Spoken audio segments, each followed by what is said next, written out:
following Yahshua, had an interesting question asked of me. And the question was, following Yahshua, why did you get raw land instead of land with a home on it? Now here's my answer. Everybody, you know, they come out of her their own way. But this answer is specific to me. What I wanted for me and my family.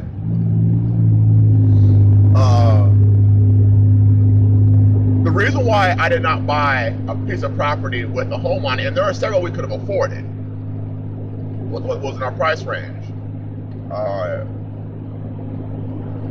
was because we wanted to fully start over. Because there's something about starting over that's freeing. You know, you don't have the previous baggage with you when you start over.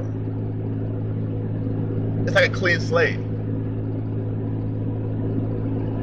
And that, you know, kind of manifested to me, and I wanted to fully start over. Like I said, we left California, we left and we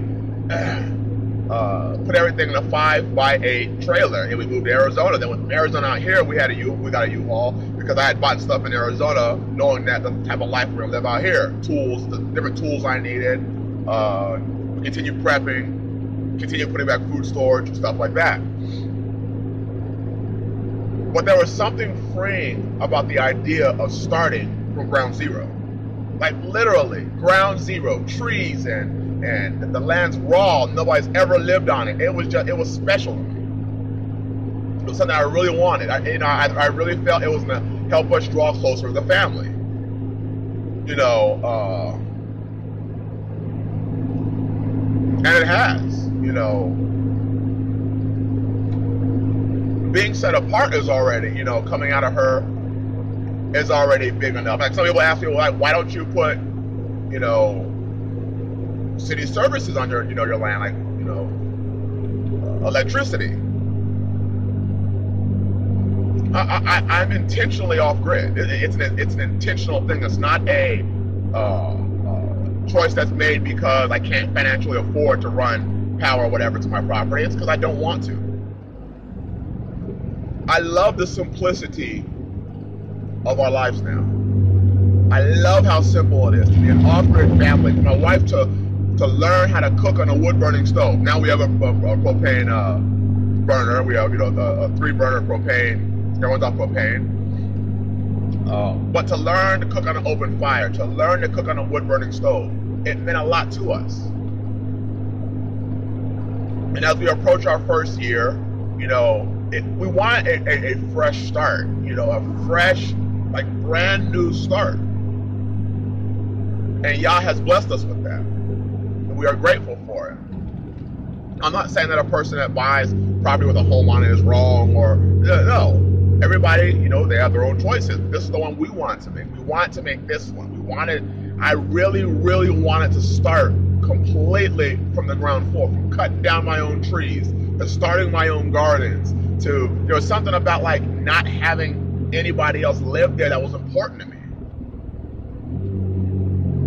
Having, you know, no other home there important to me, because everything that's done to that property is done by me. And it meant a lot.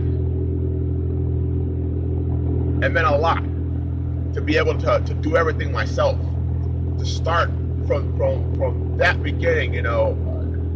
And for me, it was spiritual. It was a spiritual thing also. The Bible says when you come to the Messiah and you come to Yah, you become a new creature. Old things are passed away and all things become new.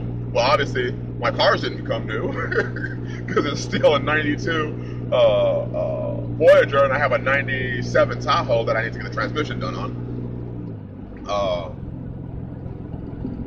But there was something special about that. I can't really explain it.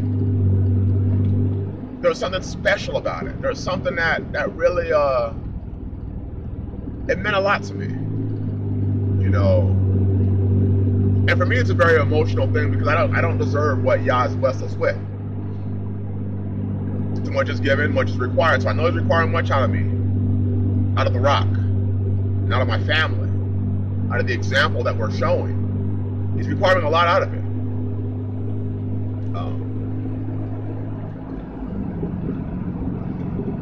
But just having that brand new start, you know, putting in my first garden and cutting down my first tree, which I first did with axes.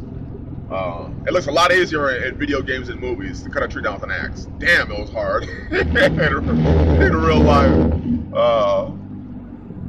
Obviously now we got chainsaws and everything, but putting in my own road, kinda a road. Building the first part of the cabin, and even now, you know, I'm in the process of planning the front extension, the 8x24, and then the back extension, the 12x24, which I'm thinking about expanding to 12 by possibly 30. I mean, yeah, 12 by 30, 12 by 32. Sorry. Thinking about it, you know, and also I had to learn. Like, I had to learn how to build. And I love that part too. Like, I wanted to put myself to the task, like to really challenge myself to have to learn it. You know what I mean? Laying the footers and squaring the cabin, and, you know, putting the floor in, and learning about what Advantech is, and pressure treated wood is, and things that I had never known in the city. I mean, never known.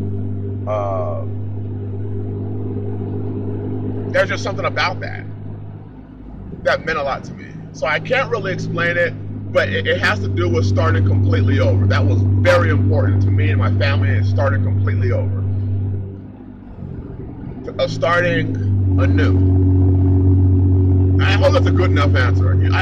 It's hard. It really is hard to explain, you know. But there is a joy, you know, for those of you who have built, you know, a home or something like that, or, you know, you took a car that was, you know, junk, and you redid the whole thing, the transmission, the electrical, the interior, the mechanical, you know, the engine, you know, doing that thing from scratch. You know what I'm saying, how you feel. Or if you ever built something from scratch, you know how I felt. Well, that's how I felt. I wanted my personal touch on it from the beginning. I guess that's how you can say. I wanted my personal touch. I wanted it to be the rock, a place that started from ground zero. From ground zero. A raw piece of land to what you see. I really wanted that. So I hope that's a good enough explanation. That's the best I got. Something about starting over. There's something about, there's a joy in starting over. Knowing that you're obeying Yah, you're obeying the Father as you do it. And you really get to see the work of your hands. You really get to see as Yah gonna bless the work of your hands. Hallelujah. So I hope that answers your question. Bless you. Shalom.